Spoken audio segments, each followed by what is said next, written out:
แล้วหลายเทื่อแล้วเมื่ออยู่พุ่นทั้งรถทั้งล้อทั้งตู้เย็นมาบ่มีเงินแล้วขายตู้เย็นข่อยน่ะก็ได้เงินก็หลายนี่ก็มาชื่อวงกบก่อเฮือนเท่าเล็กเท่าน้อยได้ได้เงินก็ชื่อวงกบข่อยให้สิไปซื้อแล้วก็มันหมดชาติดอกชื่อปูนชื่อยังก่อก็เท่าน้อยนี่แหละโดยอันนี้เพิ่นก็ยังก่อเท่าน้อยน่ะนี่แล้วก็บ่ได้เฮ็ดหมดบัดเดียวได้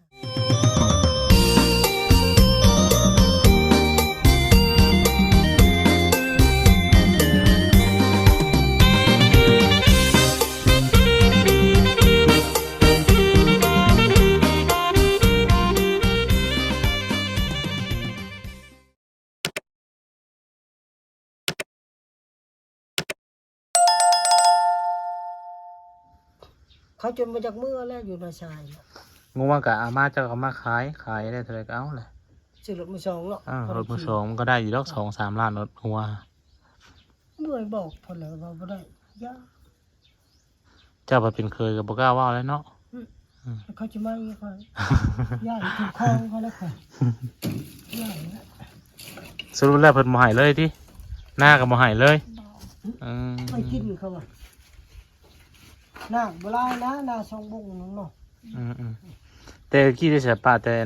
มนพ่อมนแม่บ่นี่นะมนพ่อมนแม่ตะกี้แต่พ่อแม่ย่างเพิ่นบ่ได้เว้าบ่สาวแบ่งกันนั่นนี่ก็เว้าก็แต่ยังเพิ่นยังบ่ได้แหกให้บ่ตะกี้นะน้าบ่าวกับน้าบ่าวน้องเพิ่นปั้นน้ำมดอยู่ใส่กับปั้นน้ำมดหน้าเฮาปั้นเอาอยู่นำมันเอื้อยเพิ่นนี่เขาเก่งเขาสละจ้ะน่ะน้าบ่าวจะเป็นน้องเนาะก็เป็นน้องน้าเอื้อยให้นึงเก้าน่ะจะนึงบ่เขาสละเฮาให้เงียบสิมั้ยเอาหน้าพ่อเฒ่าหน้าพ่อเฒ่าน่ะน้าบ่าวเพิ่นผู้นี้น้องแม่เพิ่นให้นึงอย่างนี้หน้าอยู่หน้าโคกหน้ากระดักนี่ชิบให้ให้แล้วก็เอาซะให้นึงนี่แล้วก็ลูกหลานเฮ็ดนี่ให้นึงแล้วก็เอาให้บักใหญ่เลยได้เอาน้ำเชยติก็จะดำแต่เนาะว่าติเพิ่นก็เห็นเฮาบ่สบายสิก็สิบ่อยากซอยอยากรีบบ่โอ้ยเพิ่นมากันไม่ว่านั่นซื่อๆน่ะบ่ได้ดอกเอื้อยก็มีแต่ขี้ทีที่ก็บ่ได้แล้วเนาะของจมัดพ่อแม่ปันกันเนาะคือนี่บ้านพี่นี่บ่คือปักนี่บ่ให้บ่ได้คือปักนี่มันจะเฮ็ดเนาะหน้าพ่อและแม่ตะกี้ปั่นมา 4-5 คนนี่มันนี่เห็นปักมาขายให้บิ่งชื่อเอา8-9 ล้านหาดิบิ่งเป็นน้องปักเป็นเอ้ยอันนี้มันอยู่บ้านเราบ้านนาพุ่นนี่มันก็มีแล้วขนาดบ่ได้เห็นหน้าจะมันเฮ็ดยังแล้วมันโกก็มีใครชินใครเชื่อบ่ฮู้บ่ฮู้น้ำมันแหละมันมีคนเฮ็ดนำกันกับข่อยนี่แหละป๊อกชื่อมันน่ะมีลาผัดเฮาผัดค่ายังเฮาก็บ่ฮู้น้ำมันเฮาบ่ว่าเขาผัดดีแห่งดีเขาแล้วเนาะเขาแห่งยิ้มอยู่แล้วนี่เชียนี่วิ่งปางติ๊กเขาปั้นก็หมดพ่อแม่ก็เชียร์มันแล้วเด้น้องจะบ่มาแล้วคนในบ้านนะเราพูดนะเขาปั้นก็หมด4 คนนี่ดิป๊อกนี่พูดป๊อกนี่ของวิ่งปองบุญเฮ็ดกะมาขายวิ่งมาชื่อนี่จังมันเอาเงินมาใช้มันขายงัวควายมานี่น่าในบ้านทางไปบ้านโคกคนเด้ทางเข้าบ้านอันนั้นละโดยปั้นกันเขาว่าของว่าแล้วมาขายแล้วคันได้เงินหลายนี่ก็มาชื่อบังกบก่อเฮือนเท่าเล็กเท่าน้อยได้เขาบอกเพิ่นว่าคันได้เงินก็ชื่อบังกบค่อยให้สิไปซื้อแล้วก็มันหมดชาติดอกชื่อปูนชื่อยังก่อก็เท่าน้อยนี่แหละโดยอันนี้เพิ่นก็ยังก่อเท่าน้อยน่ะนี่แล้วก็บ่ได้เฮ็ดหมดบัดเดียวนะเงินมีซำนี้เฮ็ดซำนี้เพิ่นก็แม่นคอยอยากเว้าอยากเว้าก็เขาบ่เอาตัวหูซาล้านบ่ให้เขาบ่ให้เขาจะบ่หาจุหน่วยเพราะว่าจะแช่เฮาต้องหาผู้ใหญ่เว้าเฮาเว้าสิเนี่ยเขาบ่ฟังเฮาดอกพี่มานั่งเพิ่นว่ามันใกล้กันผู้ใหญ่ผู้ป้าลูกลุงเนาะบ่หรือว่าผู้เฒ่าห้องบ่ถ้าสนใจจะได้นะสิแนะนำเด้อดินมูลนี่เนาะเฮาต้องเอาผู้รักผู้ใหญ่มาเว้าอันนั้นจะเกลือมันจังขาดบ่โทรก็ยังน้องเพิ่นนี่ไอ้ แต่เที่ยงนั่นแหละ เจ้าก็ว่าอยากปันแล้วอยาก ได้อยู่คนว่าได้อยู่ บอกอะไรอยู่จะได้อยู่นี่นี่นะลูก อยากได้แล้วเนาะของพ่อของแม่ใครก็อยากได้กันแหล้ว ที่บ้านพี่พ่อแม่คนปั้นหมดเลยไทยลูกชีคนบ่เหลือ5คนปั้นหมด มันต้องได้กับคนแล้วลูกนะ ได้หมด ได้ สิไปเอาผู้เดียวมันก็บ่ได้แล้ว ขอยเพิ่นบ่ฮันเว้า เจ้าบ่มีสิทธิ์ว่าจังนะเจะเป็นเคยเด้ ย่าง ว่ามันยันผิดเพิ่นเด้มีแต่ปลาหมูอ่อนแล้ว เมื่อชมเจอก็บ่ได้ว่าอะไรชื่อ คันเฮาเว้าแต่เฮาแบบซี่มันก็เข้าห้องไปจากพังบ่แล้ว ขายได้เท่าไรก็อันนั่นแหละเอามานั่นแหละมาพี่แล้วเจ้าก็อยู่พี่แหละเนี่ยใดเจ้าก็บ่ได้เมืองอยู่แล้วอยู่บ้านพุ่นน่ะ บ่บ่ได้มือ เนี่ยใดก็บ่ได้เมืองก็เอามาพี่แล้วแหละ ลูกก็ชุดแรกที่เจ้าเขาไม่ว่าจะขายอย่างไรชุดแรกที่เจ้าลูกเขาว่านั่นชุดเฮาก็อยู่พี่เลยผู้กบก็อยู่เวียงจันทน์เป็นเฮือนเป็นชานอยู่พุ่นน่ะยังแต่2คนนี่แหละ เบิ่งแล้วก็นั่นก็คือสิแบบเขาบ่ค่อยสนใจนำสนเจ้าบ่ก็บ่สนใจ มีแต่จะได้น้ำเฮาจะได้มาแล้วจะได้หมดเครื่องเขาให้ลายๆจะค่อยเอาให้ ยังอ่ะนะเอายังไง เครื่องตู้เฮือนใกล้นี่ให้ช่องโชบก็เอามือบ้านไปเท่าหมดเครื่องเป็น เขาก็บ่ได้เอาเงินเอาค่ามาสนเจ้าบ่มา ก็สิให้พี่ เห็นไว้ ให้ตะกี้ เห็นไว้เซน2เซน เขาให้เป็นชอบข้าวสารนะแล้วก็ไก่ช้ำช่องโตมาให้นะเฮือนเท่าใหญ่อ้ายของแม่เท่าแล้วพดมีแน่ เงินว่าเพิ่นยืนให้เอาพอได้ซื้อหันซื้อนี่ซื้อยมซื้อยากิน คนนี้เฮ็ดแต่เป็นผู้ชาวบ่เฮือน เพิ่นค่อยนี่ฮะ เฮือนก็เฮือน แล้ววันนี้เจ้าบ่มีสิทธิ์เลยไงบ่เฮือนน่ะ ก็ใหญ่นี่ ก่อแล้ว ช่วง ก่อแล้ว บ่ขึ้นไม้เช่าธรรมดานี่พาไม้อันนี้ พามันก็จะ สังกะสี แต่ว่าเฮือนน่ะเฮือนเจ้าหาติ กับเอื้อยเพิ่นนั้นหาสังกะสีกับหน้าแบบนี้หน้า เอ้ย แบบนี้เลย เอ้ยผู้มานนี่บ่ แผ่นหนึ่งช่องพันหาตะกี้เนาะ ผู้นั้นอีกผู้ก่อนอีกมายังบ่ผู้นั้นก็ เพิ่นเชียร์แล้ว เชียร์แล้ว เพิ่นก็เป็นรับจ้างน้ำถ้วยอยู่ในเกียนนะอันนี้อยู่7ชั้นเป็นรับจ้างน้ำถ้วย7ชั้นหมดจุดเช็ดนะ บ่มีสิทธิ์ติบ่มีสิทธิ์ครอบครอง ก็จันบ่มีสิทธิ์ยาเขาอยู่แล้วเขาอยู่ พุ่นละขันไรรถไปล่างโง่จะไปเฮ็ดแล้วมันก็หากินหาเงินหาคำก็ยาก หน้าน่ะบ่งานน่ะ เรียกกูจะเว้าคำก็มาได้เฮ็ดเรียก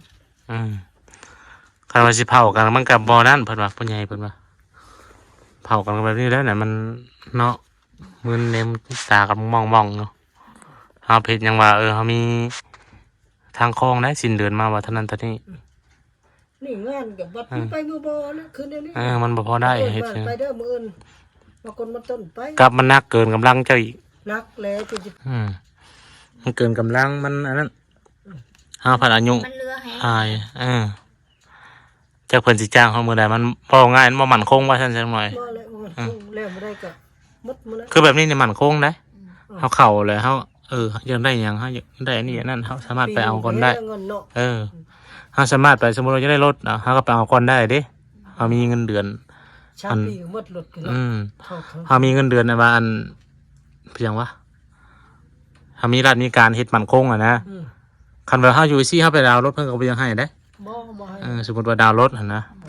มันต้องมีอาชีพนำเพิ่นต้องถามว่าเจ้าเฮ็ดอาชีพหยังรายได้แต่ละเดือนเท่าใดนั่นนี่เจ้าก็คันไปเฮ็ดก็ล้าน8ก็เอาไปชาล้าน1เนาะ ล้าน8 2เดือนเจ้าก็สามารถออกได้ที่รถคำว่าสิดาว ได้ จ่ายก่อนดำ คือหมู่คนมอนี่ก็มันมาได้รถ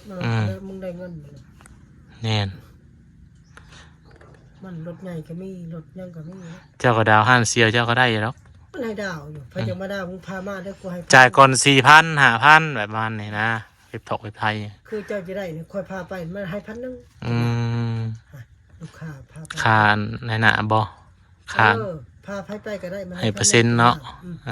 รถมันนั่งงั่งรถเว็บไทยรถพี่โน่รถใหญ่รถพิโก้ก็มีรถฮุนไดก็มีเขาไปจำนำมันเลยเขาบ่มีเงินไทยเลยเป็นรถมัดคือแบบเจ้าใช่ไหมเนาะเจ้าผมขายห้านเหล้าหรอบ่จำห้านเหล้าหรอบ่เขาไปจำอยู่ห้างตะลุมวันละห้านค่อยพ้นชวันพุ่นแล้วก็ไปขายต่อเราซื้อรถมาชงขายต่อดิค่อยไปทำมื้อเช้าเราเอาไปแล้วบ่ทันแล้วติมันยากเอารถไปนั่นเนาะแม่นรถที่ไปพาก็สิฮอดบ่คันว่าอันนั้นฮอดบ่ฮอดขี่ไปก็มานี่หมดไผใดเบิดจนมันก็จนได้มื้อชงน้ำมอมก็บ่เหยียบพุ่นบ่คันเฮาอันนั้นน่ะได้อยู่แบบเฮาสร้างมื้อนี้มาสร้างเฮือนเต็มเนาะแต่ทำไปงานเฮาก็สร้างอีกบนปั๊มปตทอันปั๊มปตทบ่รปภน่ะยามน่ะแรงขี่ม้ามาสร้างอีกฮะขึ้นไปซั่นอีกก็ได้เลยที่ไปฝากไว้มาไว้โอ้ยสัจจวดเฮ็ดมันบ่อยู่รถเพลงเอาแล้วว่าเบรกมันซื่อมันก็บ่ได้เพลงเบรกมันบ่ได้แป้งใช่มั้ยมันบ่ได้เฮาก็เฮ็ด3ไปนั่นแหละ3ได้รถจักรรถหยังเฮาก็มีเงินพื้นฐานแล้วเฮาก็ออกรถบัดนี้ซื้อรถมา3เดือนก็เฮ็ดแล้วเนาะ3เดือน4เดือนปีนึงก็จบแล้วรถเจ้าหมดปีจังบ่จ๊ะบ่เฮาทุ่มใส่จ่ายมันก็นั่นแต่เดือนทำบ่ขาด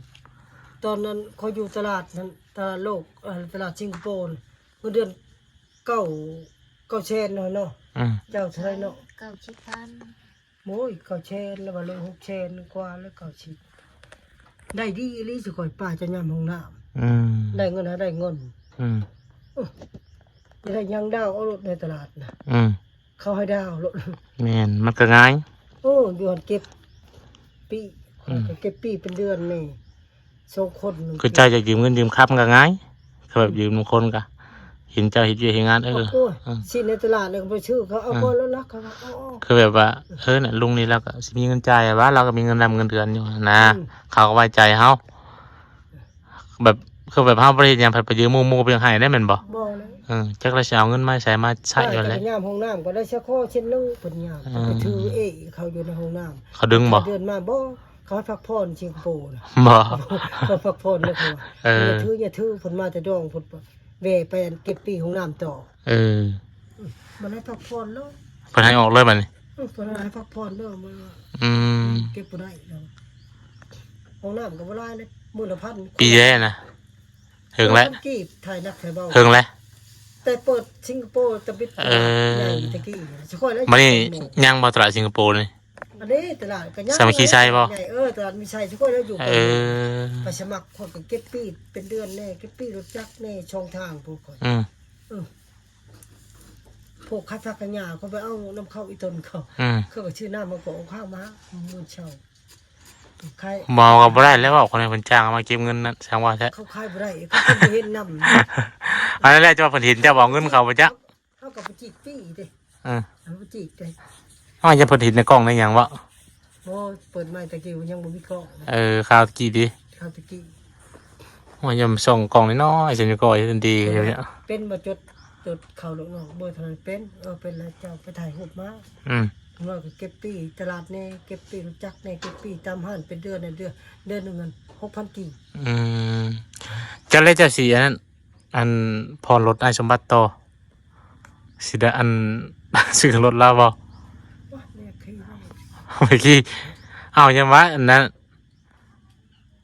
เฮ็ดบ่รถไอ้สมบัตินะจังพุ่นดังตลอดนะบ่ขนมพอนี่แค่นี้บ่ขี่บ่ม่วนนั่นล่ะมองกันยามแล้วคะแนนขี่ไปฮอดก็ว่าแล้วเราบ่ขายดอกเราว่าสิเอาขึ้นไว้ทั้งเฮือนเราได้2คันนะมันวิทย์ไทย2025ป่ะแต่เฮายังใส่2022อยู่แล้วถอยใหม่ล่าสุดเลยนี่บ้านผู้ชิมนี่ขี่เซลๆอยู่มันออกใหม่2025ปีนี้แล้วแหละเฮายังว่าดีมุกดีใจเรามีอาชีพเป็นหลักเป็นแรงเราก็ให้เองก็ได้เรามีความอดทนเรานี่3คนอีก3นี่เราเอาร้านเรามาอยู่น้ำอีกร้านเราก็ร้าน8ยังจุบไว้แล้วรถเราร้าน8ก็เฮ็ดโอยังมันก็2-3ล้านเลยมัน แต่ละมื้อเงินเบี้ยขยันบ่เบี้ยหยังหลายๆอย่างเงินค่านั่นนี่โอ้ยหลายอย่างเพิ่นต้องการตอนนี้นั่นอีกประมาณ300-400คนพุ่นแหละคนงานนะ นี่งินอยู่ก่อนรู้ว่าไปบ่ยาม อืม ตลาดโลกนั่นแหละเขาจะต้องการคนเขาบ่มีรถคือกัน จังแล้วอันนั้นลุงน้อย ฮะ มันมีรถอันฮับอยู่ดิมีรถฮับอยู่ อืม นั่นนับโชค นี่เขามาจอดบ้านพ้นซิมนี่มองเตาน้ำประปาฮะ รถไปช่างรถ รถอันฮอนไดนี่แหละ เออบ่เนาะ นี่มาจอดเขามือนี่ออกไปเนี่ยเขาก็เห็นแล้วเลยเขาจอดเขามาส่งงาน เจ้ากับตอนเช้าก็ย่างออกไปรัดนี่ขึ้นรถไปของเขาหั่นน่ะได้ ปัดมาเลยไปเขาจะมาส่งเนาะ เอากระมาพอหมูแล้ว บ่เลยยังสัตว์เขียนยังอันนั้น ฮะ ปัดมาต้องมาเขียนรายละเอียดสิก่อนแล้วว่า เรียนยัง เอาเขียนใบสมัครเขาเลยไปเพื่อสิเอารถเนาะ เขาก็ต้องไปสมัครก่อน นี่อันนั้นเลยไง จะได้เจอกับไปจังว่าเป็นสูตรเอาเลยก็เริ่มงามนี่เลยก็มีเนาะงามเลยสุดนะได้เบิกก่อน ได้เสียเงินให้เพิ่น แม่น หักยาดอกเพิ่นหักเอานั่นแหละหักเงิน ไป เดือน อัน นั้น นั้นมันอยู่ซื่อๆไปอันนั้น ถามเบิ้งเดี๋ยวกะถามคนในบ้านพวกเขาไปนะนี่บ้านพุ่นซิมนี่ไป นี่ซาโฟนนี่ไปนี่เห็นบ่ ยังบ่ฮู้กัน ซาโฟนนี่เห็นบ่ลูกเราน้อยๆนั่งไปได้เห็นบ่ซาโฟน ไป ไปแล้ว เราเฮงอันนั้นแดงๆเงินเดือนหลายกว่านี่เราอยู่แผนกเองวะแผนกจะแผนกยังไง คนอันนี้ ไปต้นได้ก็มีนอนสุพรรณ ก็ไป ไปแล้วใส่กีซาแล้วยังรออยู่ขนาดลูกเราอยากลูกน้อยนะยังไป คนไปบ้านๆนะเราก็บริเวณเดือน4-5 ล้านผมบอกซาโฟนเลย ไม่ทานมัน ขนาดเกษาเรายังเฮ็ดอย่างบ่เป็นเรายังอันเฮ็ดได้เด้ขนาดเราเป็นคนนั้นเราก็ยังเฮ็ดได้เฮาเลี้ยงเสร็จบ่ได้เนาะ เพราะว่าเห็ดเพียงกับชิบุระ อืม ก็ได้เพราะว่า อยากให้มีรายได้แหละบ่แม่นหยังดอก ไปแล้วก็อยู่ได้ เจ้ากะเข้างานนั่นกะเฮือนซ่านเจ้ามันก็ดำเนินต่อ เออ เฮามีเงินเฮาเนี่ยเฮาก็ซื้อใช้ของกบวงกบมันก็บ่ได้แพงวงกบวงกบก็3-4 เซนวงหนึงก็ มาเก่าเชนนะนี่ ฮะ เพิ่นชื่อทาง ตัวใด ตรงล้านกว่าเด้ 9 เซนบ่ เก่าเชนเราสิ ประตูห้องน้ำนะ อืม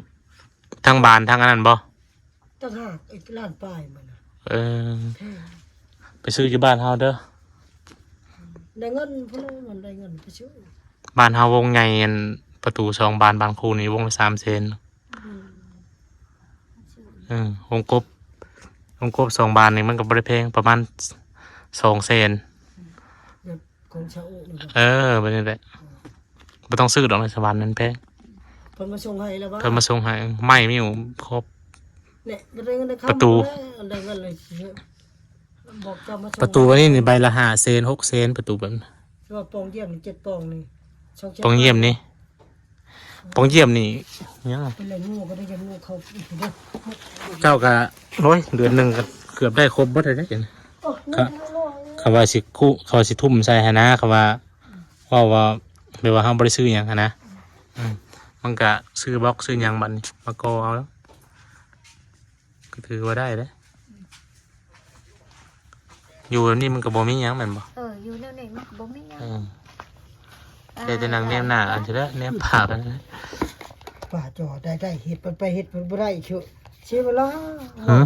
โอ้เพิ่นผู้นี้มีแต่บ่ได้ด้วยปากเฉอะมันไปเฮ็ดอะไรเหมือนได้ เจ้าน่ะบ่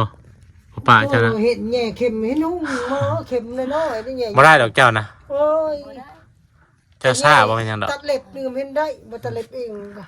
เจ้าซ่าเฮ็ดบ่ได้ ตัให้โอ้ได้ เขาต้องคนงานเขาต้องเอาคนว่องไว ลมหูอะไรเงี้ยลมช่องถือรอบย่างที่ชื่อก็ ตลมอยู่ทำงานไม่ยังได้หาห้องหมออีกทีมันได้ยืนตลอดได้จะไปทำงานได้ไม่ได้นั่งเด้อ บ่ได้นั่ง แข่งจนปั้นหมาแล้วพี่เกษาเรายัง เขายังแห้งๆเลยเนาะ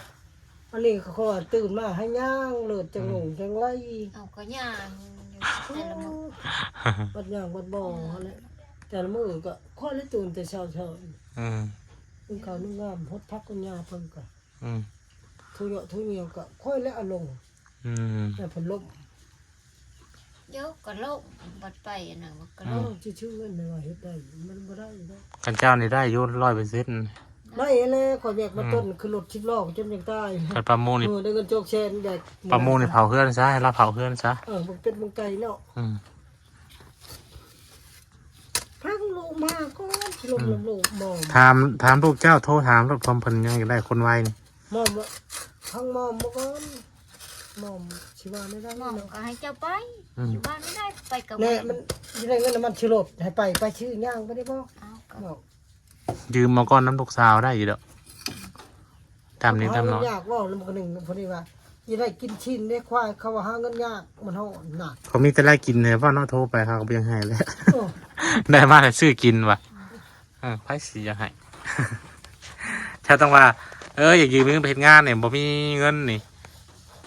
หาเงินยากสุข่อยก็บ่มีอยู่มีกิน แต่ละมื้อก็อดกินอดอยากข่อยสิไปเฮ็ดเวียกเฮ็ด เอา งาน เว้นแล้วมาถ่ายโทรศัพท์นี่ห้ำมาก็ถ่าย อืม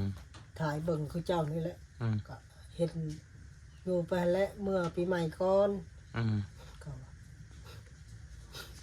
เพิ่นจะได้เดี๋ยวนี้ได้เห็นพนักงานนี่นะต้องเฝ้าครัวไว้เพราะมันเฮามีโอกาส แล้วก็จะไปโลก อืม ไปเป็นโลกเดือน1 ล้าน8อ๋อ ล้านเป็ด2 ล้าน2 ล้านปลายมีขยันอีก มันได้หลายอย่างบ่แม่นแต่ว่าเฮาได้แต่เงินเดือนเด้เพราะว่าเขาแหล้ว ไปเฮ็ดเจ้าผู้หันแห้ง อืม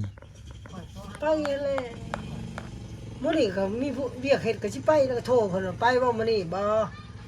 โทรแล้วเพิ่นว่าสิบอกดอกโทรทำหัวหน้าน่ะ อืม อย่าไปแล้วหัวไปอยากอยู่ซื่อ อืม ๆค่อยเฮ็ดเวียกเลยไปหาเฮ็ดหยังก็เฮ็ด อืม ไปเจ้าก็เอาใบอันนั้น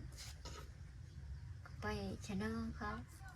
สมนุของสมนุครัวเจ้าแหล้ว มีแล้วในเช่นพ่อบ้านพ่อชิม อืม อืม เพิ่นก็ถ่ายรูปถ่ายห้อยกันนั่นแหละบัดเริ่มงานเลยอยู่แหละได้เงินเดือนอยากได้อยากเอาดาวเอาบัตรซื้อเอาบัตรเหมือนเนี้ยมีงานเป็นหลักเป็นแรงเลย ไปเลยคันอยู่ในเมืองน้อยๆเรียกเฮ็ดนี่บ่หาเพิ่นบอกดอก อืม เพิ่นอยู่ประจำหั่นแหละฮดดอกไม้บ่ตื่นมาฮดอันนั้นนี่ให้เพิ่นก็เบิ่งเองแล้วเท่าแก่ อืม ถ้าใจก็จะลดคือเก่าแล้วมันราคาถูกนี่เนาะ อืมถึกเจ้าก็ ถูกเลย มันก็10กว่าล้านเนึง 11 12ล้านนึง มันก็พอขี่อยู่สำหรับเราบริขี่บุกเบิกแต่ว่าอยู่ได้มันคงอะไรก็เขามันก็ตอนนั้น โย่เนี่ยตอนนั้นมันมีเงินนี่นะ มันไม่เงินกับคันห้ามันจุกก็ได้ อืม จักสิหาได้นะฮะทุก ห้าเอาเงินเดือนนี่แหละเออเงินเดือน1.8 นี่แหละ อืม เออ โย่ แต่ละเดือนมันก็ต้องได้ อืม 1.8 ล้าน 2 เดือนก็4 ล้าน เออ มาแล้วป้ายน้อยซื้อกินช้า เออ คือนี่เขาเต็ม เจ้ากระเบงไว้อันปลายแล้วนะ เบิ่งเขาจะอาตมาเฮาก็ลงคันอีกหนึงแต่ละ อ่า ปากก็ลงคันอีก เจ้าก็สิซื้อหยังไม่ติซื้อแนวอยู่ในกินเท่านั้นแล้วก็กับแนวใส่เครื่องซักของเท่านั้น เป็น แพ็ค โยก เพิ่ม ซื้อไว้ละ2หม้อนะ อืม เพชรก็ยังเทิง อืม ยังแต่คนที่เขา เฮาก็บ่ใส่ฟุ่มเฟือยเนาะ บ่ เฮาอันนั้นเนาะ ใบเฮ็ดแต่คนผู้นี้แหละเมื่อยไปชื่อให้เพิ่น เจ้าก็เบงไว้สมมุติว่าล้าน8หรือว่า2 ล้านเจ้าก็เบงไว้จักประมาณ5 เซนซะเจ้าก็ว่าเดือนนี้เฮาต้องประหยัดกินนั่นนี่เฮาต้องวางแผนตัวเองแล้วว่า โฮมไว้เนาะ ในได้มันสิจุบอันนั้นไว้นี่ไว้ เอาบัญชีนำลูกก็ได้ เจ้าก็เปิดบัญชีตัวเองเลยก็ได้ มันจะสบายกดเงิน เจ้าลายอย่าไว้นำลูกแล้วมันมีบัญชี อืม คนนี้ทำไปอันไว้แล้วมันก็เอาไว้ไว้ อืม ไว้อะ เจ้าบ่อยากถือไว้ให้ลูกเจ้าไว้ มันมี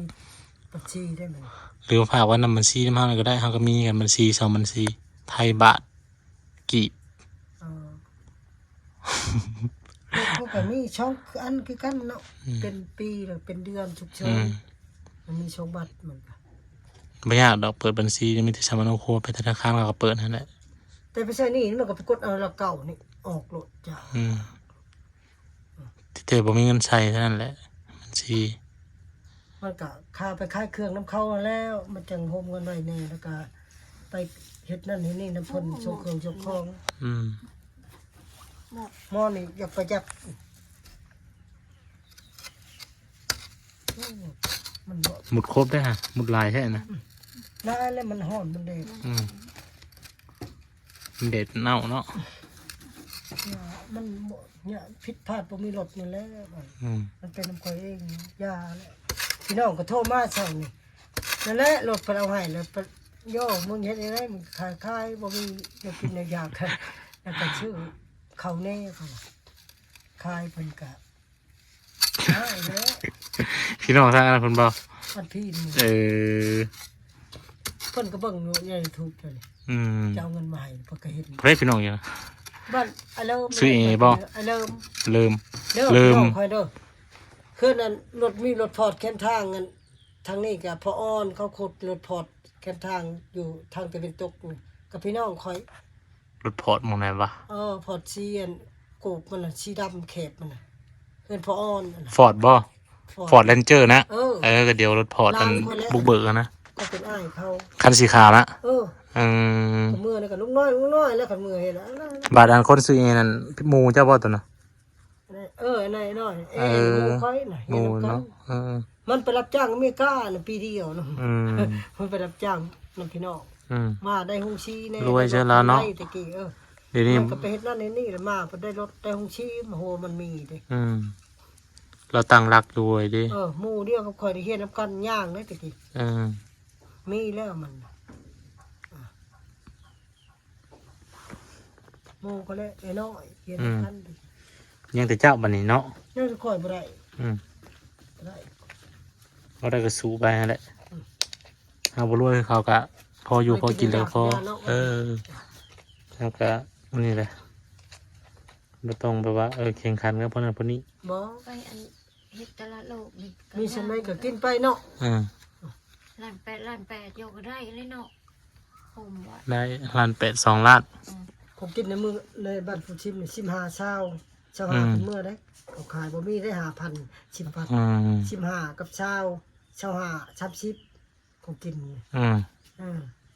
คำน้อยอย่าว่าน้อยได้เดียวนะ10,000ครับ เดี๋ยว แพงเลยผมกิน ลองปรึกษาลูกมึงเด้อ โดย มะเร็งโทรรถเพราะว่าเพิ่นอยากได้คนไวๆนี่เด้เฮาสิลาบ่ได้เด้แม่นว่าเฮาสิว่าถ้ามันนั้นก่อนมันนี้ก่อนบ่ได้ เพิ่นก็อยากได้คน ถือว่าแผนกสบายสุดแล้วเจ้าเป็นรอพอ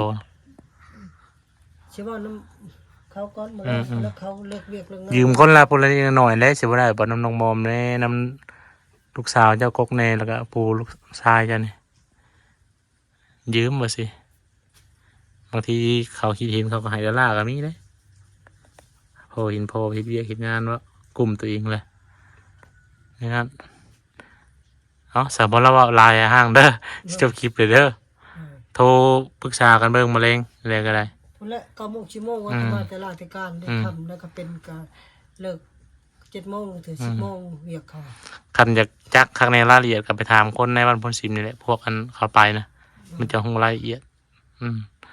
ว่าขี่รถนี่ไปได้บ่นำเขาเจ้านี่สิแต่เฮาว่าได้เพราะว่าเขาเวลา8 โมงคือกันเด้ โดย ข่อยบ่มีรถโดยสิข่อยสิย่างออกมารับอยู่นี่ดอกแต่ละมื้อก็สิดอกเขามารับมาส่งอยู่นี่ประจำเลยจบคลิปก่อนสบายดี FC ภายในวันนี้ สบายดี โดย